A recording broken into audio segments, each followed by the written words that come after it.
on YouTube. Yeah, wait on. I know there's nothing to declare. From our token of appreciation by AJ, thank you very much for taking time out to join our institution. Thank you so much.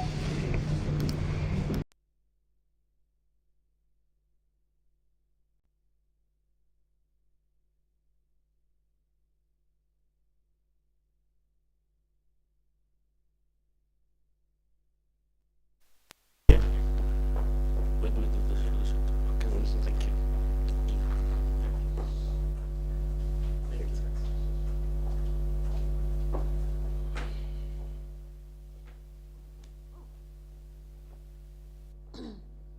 So I did mention that. Sorry. So our polls are in, and the first question that we asked is if you're a morning person or a night person. And there's a reason I asked that. I wanted to determine whether we're going to have a mid-afternoon slump or we're going to be going like a Boeing till about 9 this evening. And it looks like we'll be going like a Boeing because 58% of you are night owls. So we're in good company. How do I project?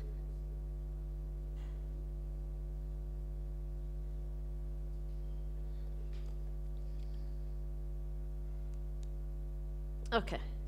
And then the next one was to determine, now that we've determined that we're night owls, what keeps us up? Coffee, tea, or something stronger? And it's an even split between coffee and something stronger. We don't have a lot of tea drinkers around. I suppose that's why we're night owls. And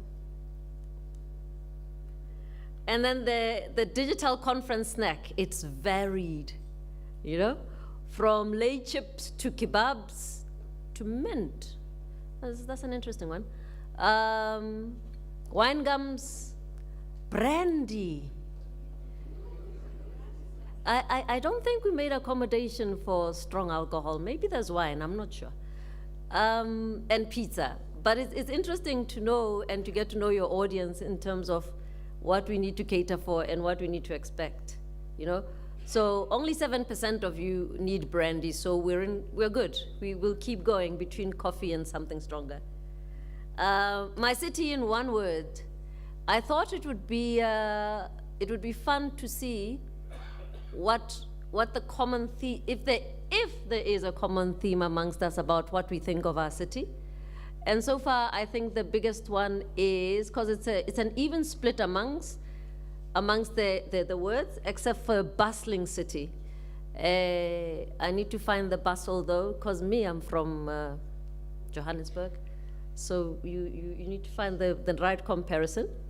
But Siashosholoza is a nice one because yes, you are working. And it's a fantastic and legendary city. So those are the words that we need to keep in mind as we talk about the solutions, and we're coming up with solutions with the hackathon. And now on to our program, the next bit with our speakers. There we go. I'd like to call upon the podium Mr. Dr. Patrick Sillo, who is an AI and data specialist. Yeah?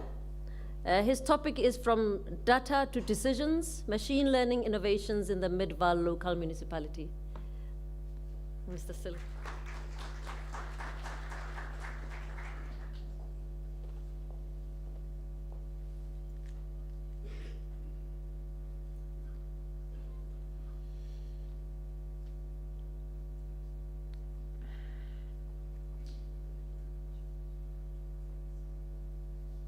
Yeah, this one.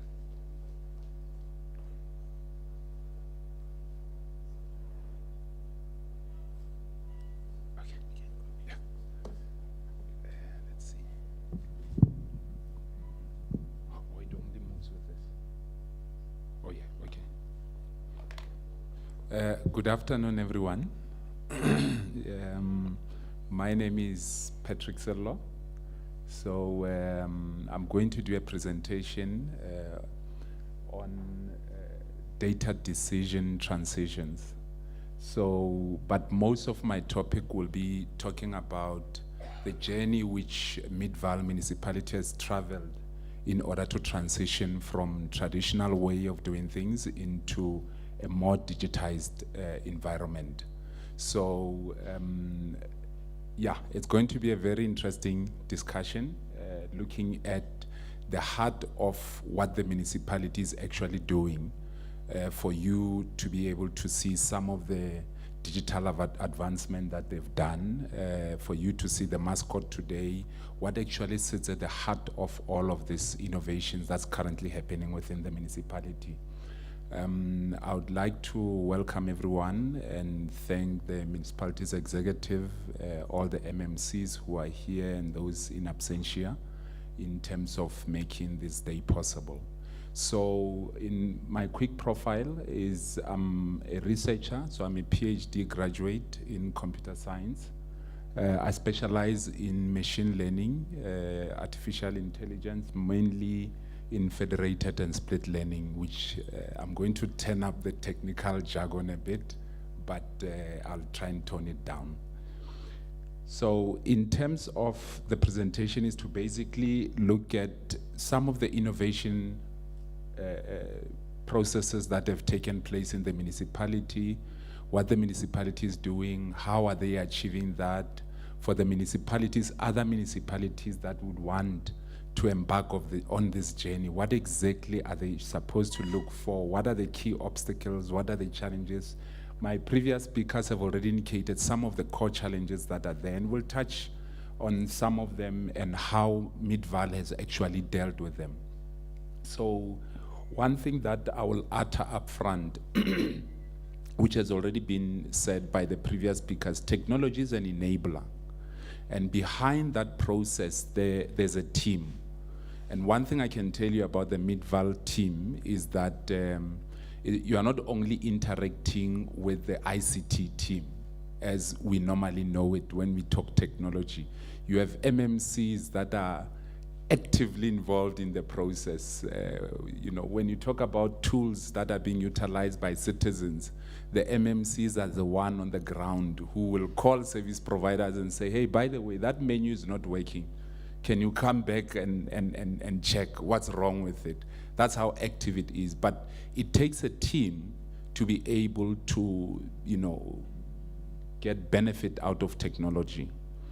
So the background is that the municipality has invested quite a bit in terms of bringing new infrastructure, making sure that there's adequate licensing for some of these things. And the need for smart decision making is very critical in terms of enhancing the quality of service delivery.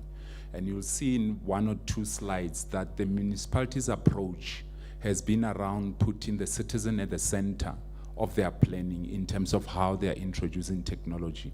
Because technology on its own, it won't make enough impact unless you bring in all stakeholders into the discussion on how that technology is going to be implemented. And you will see in one of the slides, I actually touch on why most of technology implementation projects do fail, both in private and in public, and how this municipality has actually dealt with it. Now, the primary objectives obviously being to look at, I'll touch on a number of initiatives, but also to look at how the municipality is using AI and machine learning. And for those that AI and machine learning, you just hear them there. It's basically very simple two concepts. AI is basically the development of, you know, making machines more smarter. And the machine learning component is teaching those machines to interpret data so that it makes our life easy. And you'll see how the municipality has harnessed into that advantage.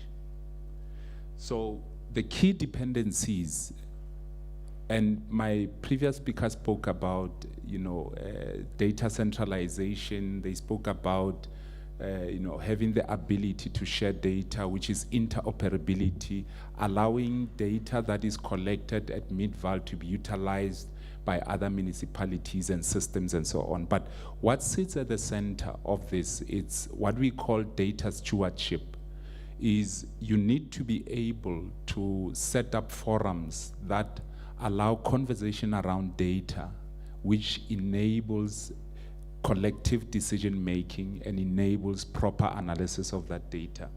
And by doing so, you avoid what we normally say, garbage in, garbage out. So what does that mean? It means that we want to prevent incidences where we are trying to analyze data and get insight from data that is already corrupt, and in some cases, it's half collected and so on. But then you need proper governance structures in order to make sure that your data stewardship is in place. Everybody needs to know, and I always give this example. In health, when we talk data stewardship, is the porter that will normally push the people as they arrive. That's where your point of data starts. So it means that even your entire value chain, the less paid people are the one that you need in the conversation when you want to talk data, data quality, and so on. Now, what was the municipality's key mandate? Was we take the residents, we look at all the digital platforms that are available, both in social and social media platforms and platforms that we predominantly know and interact with over the internet.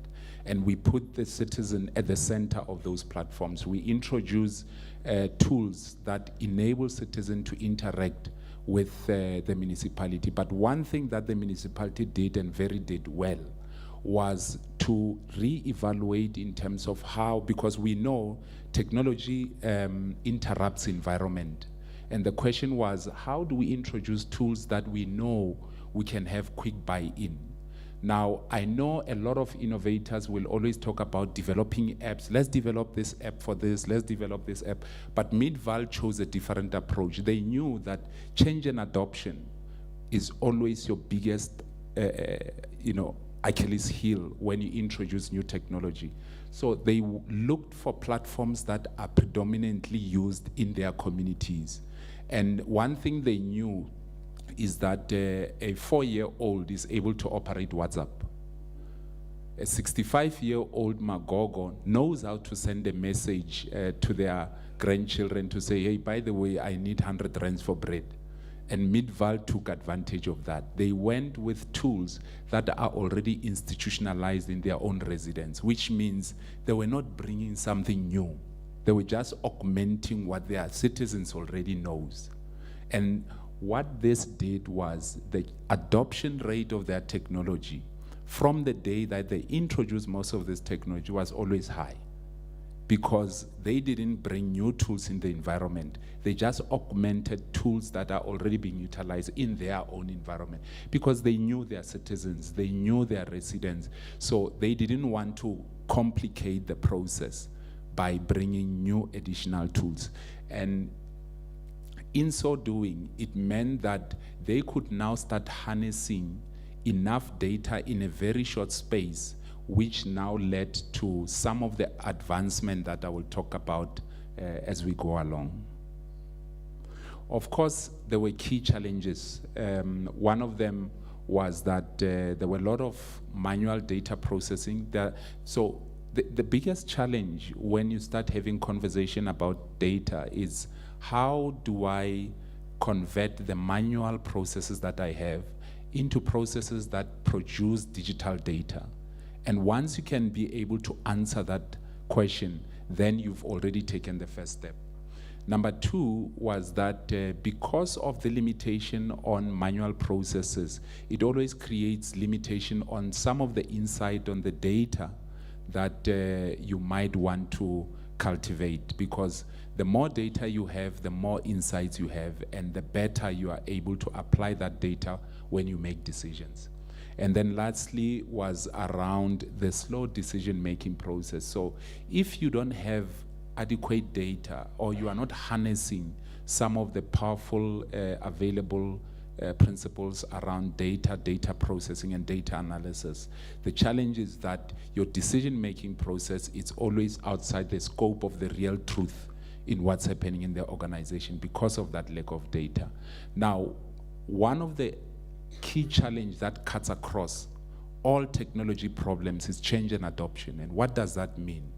Is if I were to develop an app today that is totally new and you have to download, the first thing that needs to happen is I need to provide you training on how to use that app. That becomes a huge problem. And for you to be able to be willing to be trained, you need to adopt what I'm trying to bring. Number two, your stakeholder engagement becomes very important, and which is what I think at the heart of Midvaal, you have very active MMCs that really advocate for some of these technological changes that are happening in the municipality.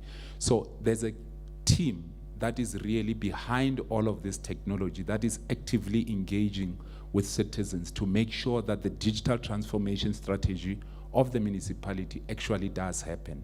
And change and adoption becomes your key, because most technology projects don't fail because there's adequate skills or less knowledge on what is being implemented. It comes down to change and adoption. If you don't bring all the stakeholders into one room and convince them that this piece of technology will actually bring change in their communities, it doesn't matter even if that technology is equivalent to a Rolls-Royce or a Ferrari, they will not adopt it. If the technology cannot talk to the community issues or try at least to address some of the community issues that they have, and this is where you get pushback into technology, and that becomes your biggest problem. If you have to take most projects that have failed, both in government and private sector, and you look at the underlying effect of why those projects fails, one of the biggest factor becomes change and adoption. And this becomes important, that if you are going to embark on the journey that Midvaal has taken, you need to understand how the change and adoption works, how the introduction of this technology is going to impact your citizens, how your political executive are going to support this change, and that becomes very important. And how did the municipality do this thing, Midvaal? They looked at their old traditional way. They looked at the transition in terms of the strategy, where they wanted to move from being reactive to being proactive. And in that being said, if you get it right and you do it properly with the right stakeholder engagement, you then start producing this type of business intelligence report that now starts influencing how the organization, or in this case, the municipality, is making decisions. Now, as I've explained in the beginning, so the municipality has proactively started using machine learning, and we'll go about in terms of where they are currently using it and how it has actually impacted their citizens. But in summary, machine learning is the process where we are then trying to get machines to learn from data that we are providing, because we want it to predict, which is one of the biggest requirement. We wanted to predict certain things. We wanted to tell us what are the possibilities of something happening in the next 3 to 4 days. If we are in engineering, where we are looking at maintenance, both pre-planned maintenance, what are the chances of a pump breaking? And this is where machine learning becomes important. So in a day, in the last 30 days, we've had 10,000 calls of water leaks. What are the chances of us having the same number of calls in the next 30 days? And this is where machine learning comes into play, is to try and equip the municipality with the capability of seeing in the future, to say, what do we do now in order to proactively mitigate what is coming in the future? So the relevancy in terms of this thing is, I've already indicated quite some of the stuff which the municipality is actively doing. But in terms of application, is we are currently applying machine learning in mainly call center data that is coming through, both in engineering and all the service department. And there's quite a lot of output that we are currently having. Most of their monthly reports are now coming from this output that we are receiving. There's now weekly engagement with service departments where they are meeting with internal staff to discuss, what are the changes in terms of service delivery, how to speed up some of the service deliveries where there might be hurdles. Now, in summary, this is the approach that we took for the municipality. So there's on the right-hand side, you have all our data sources. We are using, beside machine learning, the municipality, we are also using something called digital twins. So I'm not sure, you might have heard about it, some might have come across, but basically what it is we are taking the physical environment of the municipality, we convert it into a digital environment. And now we can change certain variables to see how does it impact the physical world. If we like the output, we then send it across. If we don't like the output, then we don't send it across. And what this now has enabled us to do is we can now play with multiple parameters within what is currently happening in the municipality. We can make a decision to say, if we were to slow down the rate in which the call center is receiving calls, how does that impact?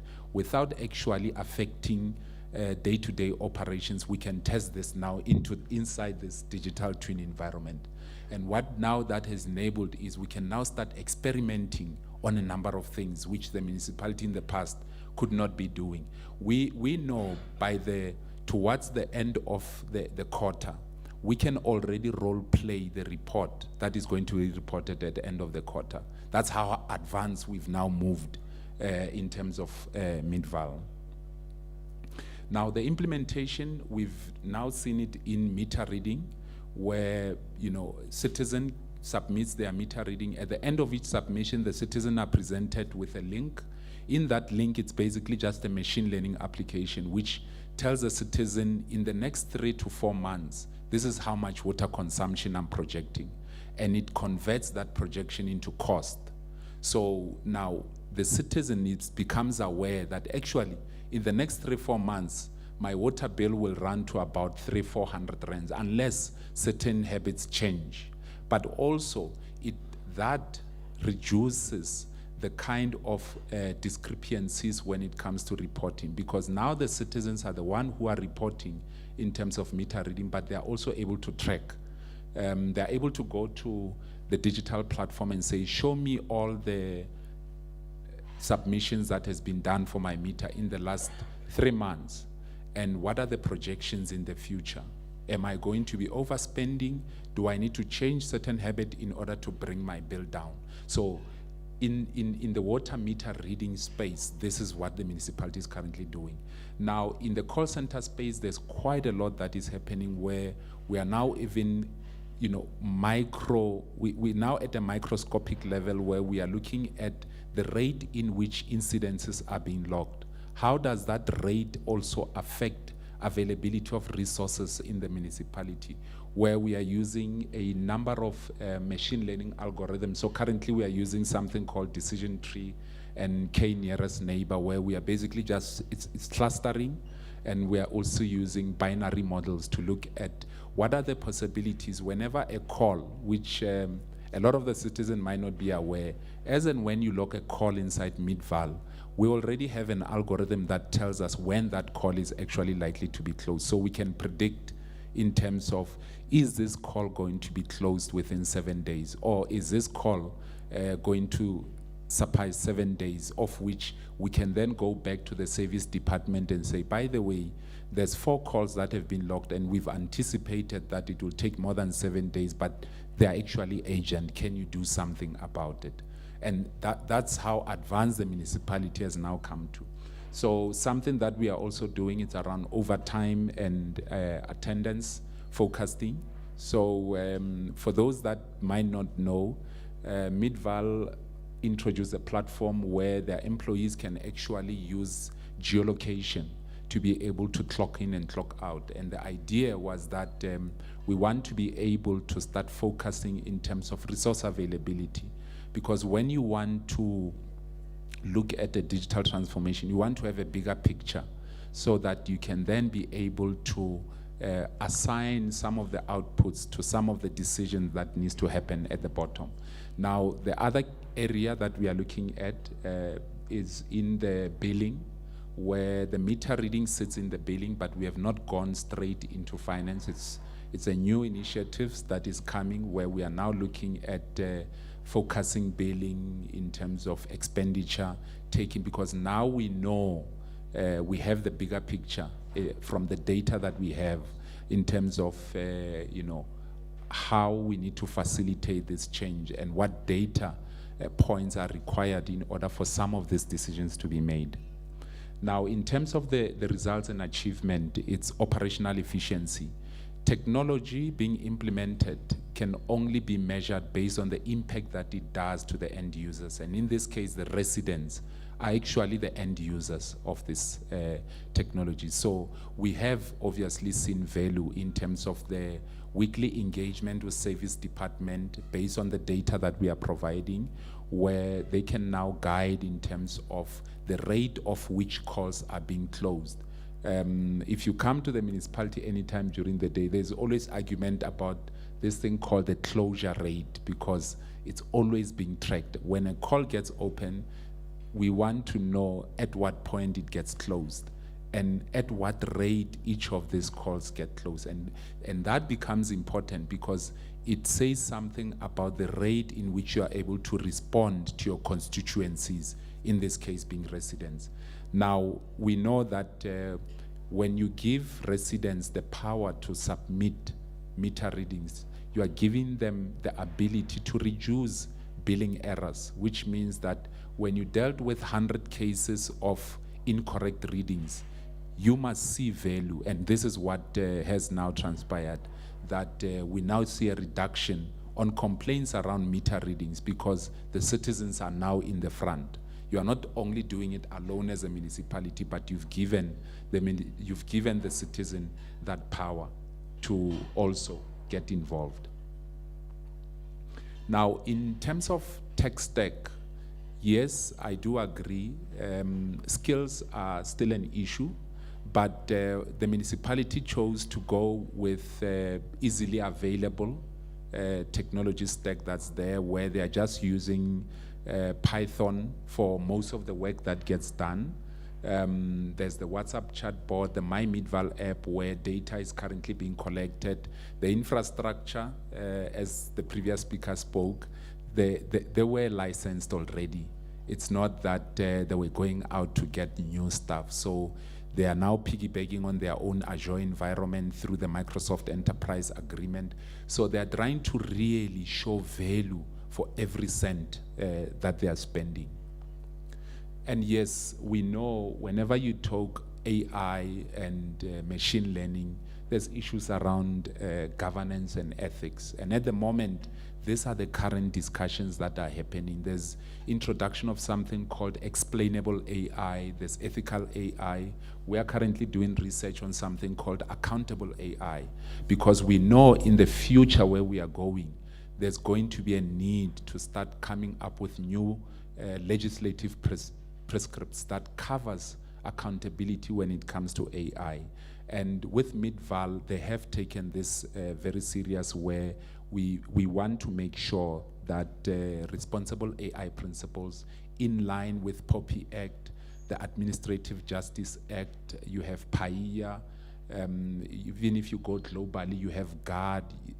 There are a number of legislative prescripts that the municipality do take in account to make sure that ethical consideration is taken in place. You will know recently, for those who live on Twitter, there was an issue with an AI from Twitter called Grok, where it just started coughing out things from nowhere.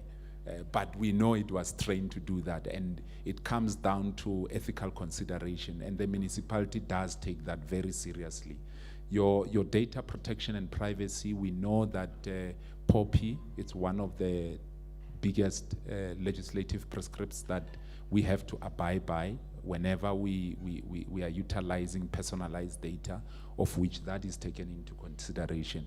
Stakeholder engagement becomes key for all of these things. So the more you engage your stakeholders, the more you understand, because what you want to do is to introduce technology that talks to your constituencies. You don't want to be bringing what we call white elephants in government, where they're just sitting there and they're not being utilized. So what is the next step for the municipality with regards to machine learning and AI? So now is to look at expansion of infrastructure maintenance. The idea is we now want to know when the pump in Stelo is going to break down before it actually breaks down. And this is where we are now advancing in terms of looking at machine learning. We want to make sure that we introduce more IoT sensors because, you know, when there's a decline in pressure in most of their water pipes, they want to be able to know. And we want to link all of this thing back to service delivery. We want to link it back to resource allocation and utilization. Because once we reach that point, then we know at any given time, we have a better understanding of what's happening in the municipality. But also, we want to make sure there's continuous engagement with the community and the internal stakeholders, because, and I keep repeating this thing, it's if you don't bring your stakeholders very close when you discuss technology, regardless of how best that technology is, it will not be adopted. And that becomes key. And why in Midvaal they got it right is you have the MMCs that are sitting directly into the citizen environment, which are in contact with the citizen. In fact, in most cases, whenever we introduce new features into the digital platform, it's the MMCs that they will go and test it first. They will go to the communities and say, can I help you submit your meter reading? And from there, you know that active participation, it's going to be paying off. Hence, Midvaal is where it is today. The key dependencies, and this has already been said, people, process, technology, and information. So people comes first. If you can deal with the people, then you know you are in the right path. The processes is something that you can always re-engineer as you go along. They will change as and when business processes change, but you can always adapt to it. Technology becomes important. Now, Midvaal, which might be the best that they've done, is foresee in order to invest in infrastructure, because once you have the infrastructure, then you know you are in the right path. And for that to happen, you need a team of people. So there's the head of ICT, which is actively participating. Mr. Cave is actively participating, the MM. So you need a much agile team in order to foresee the need for some of these infrastructures in order for this technology to work. But in terms of information, you cannot have conversation around data without information, and that's where it all starts. If you were to ask me where Midvaal is, I've interacted with teams from Malaysia, Mexico. We currently are busy in Istanbul. And I can tell you now, where Midvaal is today, you'll be so shocked at the advancement that they've done when you start visiting these other countries, because the expectation is that we are still behind. But the thinking and the implementation methodology around what Midvaal is currently doing, you'll be so shocked when you benchmark it with other countries. The worst one that we've come across is when we did a project in UK, where some of the basic things that we've seen in Midvaal still don't exist on the other side. And that's where you start realizing that the team behind this thinking, as much as they don't benchmark, but they have an idea. Okay, I think I'll stop here. Thank you.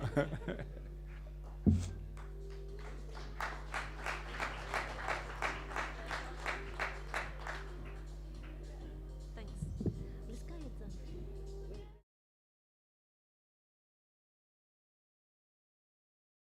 Strategic innovation world, they talk about the ambidexterity of innovation. Explore and, I went blank. Yeah, there's two of them. So you explore the one thing, which is what you're talking about, what do we need to do today so that we can advance in the future, and the other one is exploit.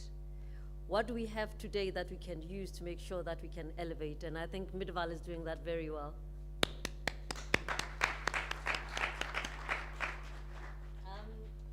I'd like now I would now like to introduce Mr. Sfisel Dlamini from the CSIR. Mr. Dlamini? Oh, there he is. Thank you. He's going to talk to us about e-participation to promote good governance at local municipal level.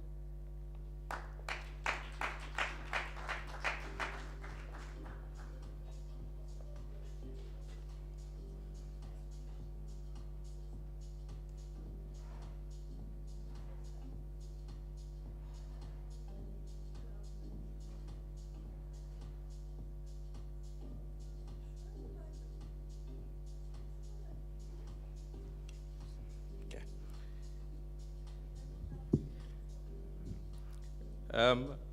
Initially, I had planned to say good morning because according to the program, my presentation was supposed to come earlier. But allow me to say good day to all the officials of Midvaal municipality, the municipal manager, and all the supporting staff and officials, all protocols observed. And I'd also like to give a good shout out to the DJ for the deep tunes. I can feel them, they're hitting the right spot. My name is Sifiso Dlamini. I come from the Council for Scientific and Industrial Research in Pretoria. And we were very delighted when we got an invitation from Midvaal local municipality to be part of this, mainly because part of the work that they do is related to the research that we do at the CSR. And I'm accompanied here today by Ms. Tulare from the CSR as well, and Mr. Peter Mobai, who is an entrepreneur. So just to give you a snapshot of the CSR, and I'll try not to delve too much in this. So we are a scientific council basically mandated to do research for national interest. We are established under the Scientific Councils Act, and it's basically our duty to work with municipalities and citizens to basically come up with research and innovation and technologies that change the lives of the people in the country. And our vision is mainly around accelerating socio-economic prosperity in South Africa, and we do that in a number of ways, through collaboration with industry and through research and development that we're doing, and our mission basically is to do research, develop technologies, localize them, and so that they can have impact within the country. So CSR is a very big organization for those that do not know it. I've been there for 13 years now, but I still feel I don't know it that much. There are buildings I've never been to, so we basically have a different structures and divisions. So I come from a smart society division in a cluster called Next Generation Enterprise and Institution.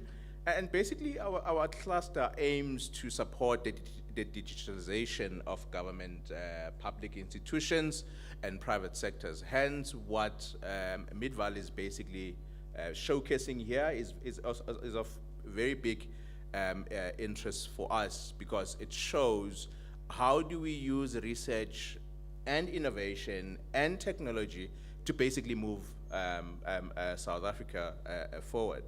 And so we have been focusing on a number of research areas, but particularly I come from an e-government impact area within the cluster,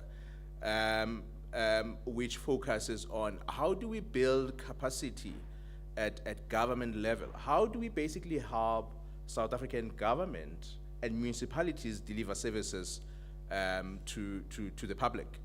And the conversations normally are always centered around we need to improve service delivery. But now, what are the mechanisms, what are the motors, what are the programs then that we can use to make sure that local municipalities can basically provide services to the public, and how do we make sure that we use technologies that are relevant to addressing the social ills that we basically trying to address. So when you look at the notion of e-participation, I actually ran a Wordle just to understand. When you talk e-participation, what are some of the terms that basically emerge, or terms that you may need to deal with in that space?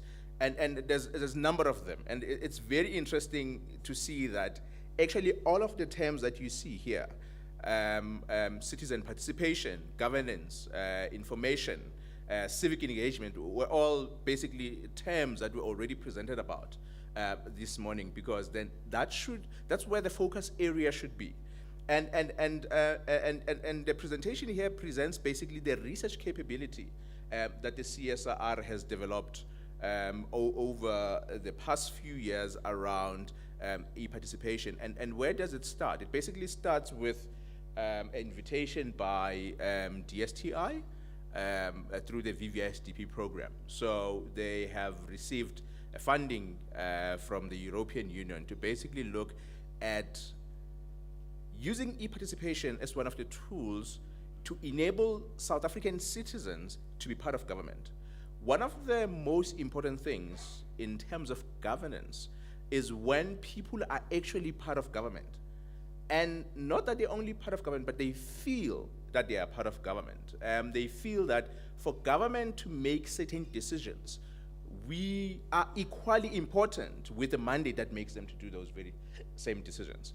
And I've been following the Midvaal municipality actually for I would say 2 years in terms of how they have been practicing in terms of their development trajectory in addressing social ills.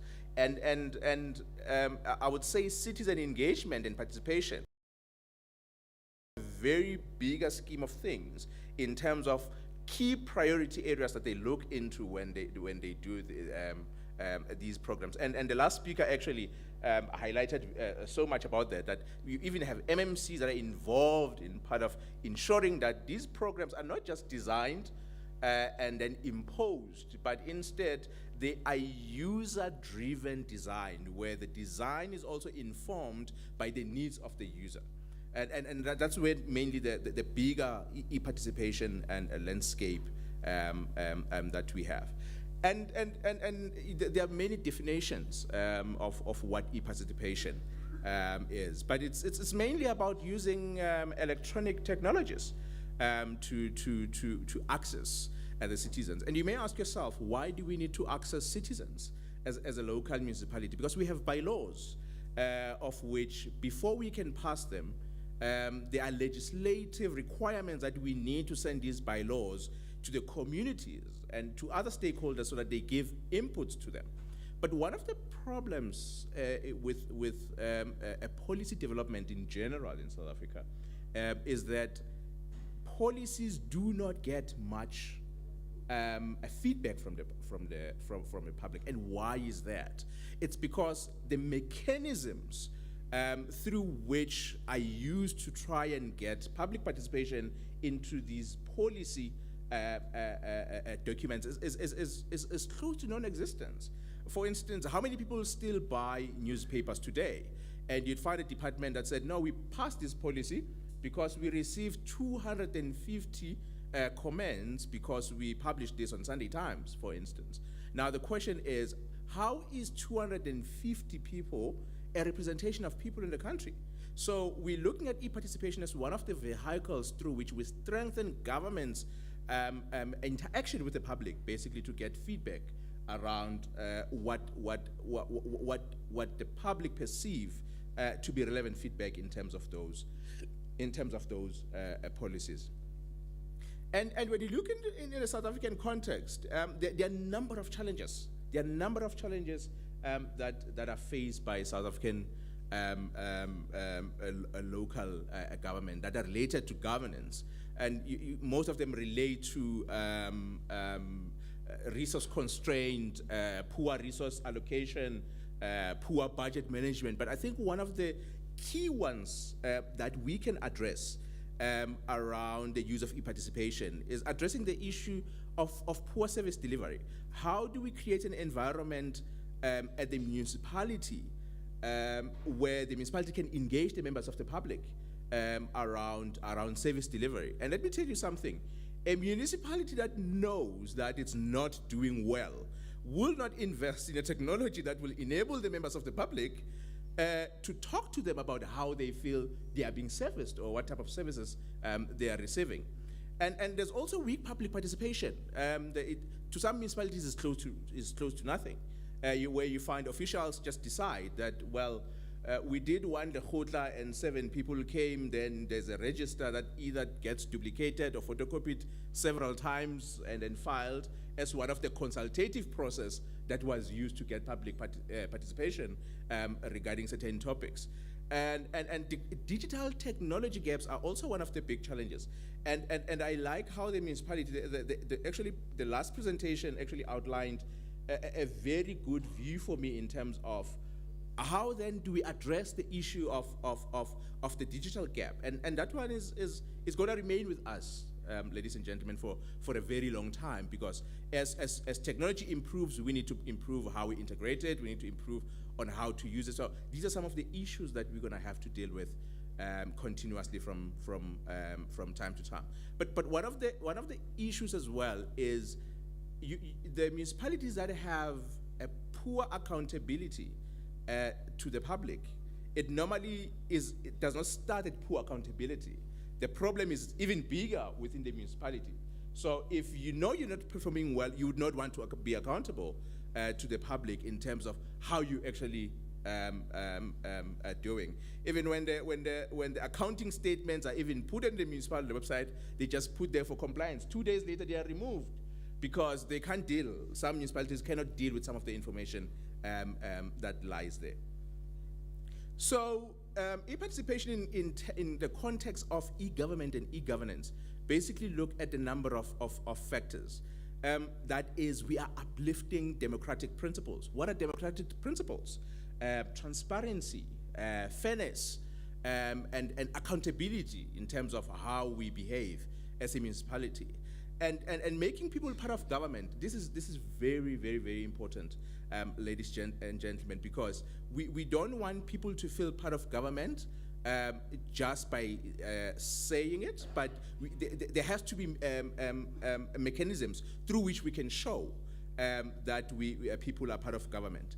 And also involving the public in policy and regulatory processes and public consultation and comments on bylaws.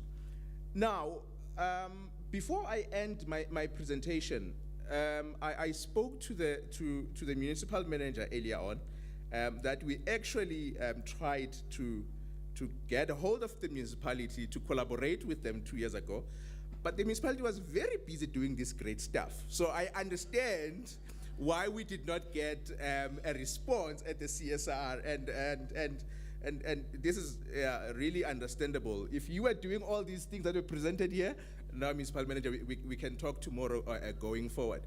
But the CSR sees Midvaal municipality as one of the potential collaborators, and I'll mention you why. And believe you me, there's no package that was sent by Midvaal to me prior to this presentation.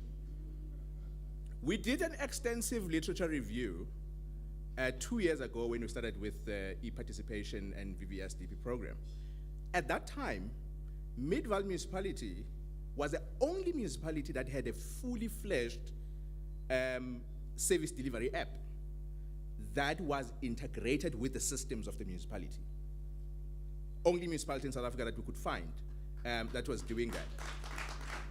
And it's a very difficult task to get to this point, because no matter even if you can have the world-class e-participation system, it is not effective if it's not integrated within other digital systems at the municipality. Letting the municipality know that there is a pipe burst in one of the areas but that notification does not link to service delivery and resource allocation and other stuff. It proves basically pointless. So it's actually a very good thing that the municipality did with that. So we view the municipality as one of the collaborators in this research space.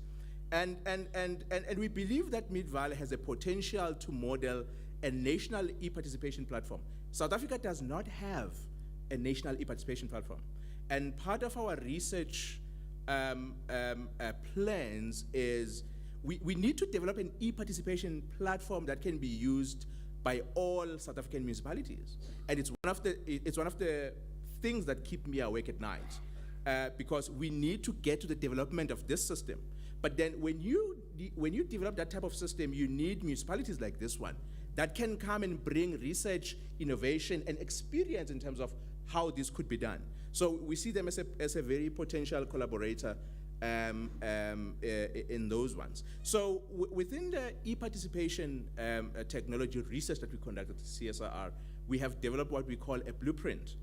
Most South African municipalities actually want to implement e-participation, but there is no technical knowledge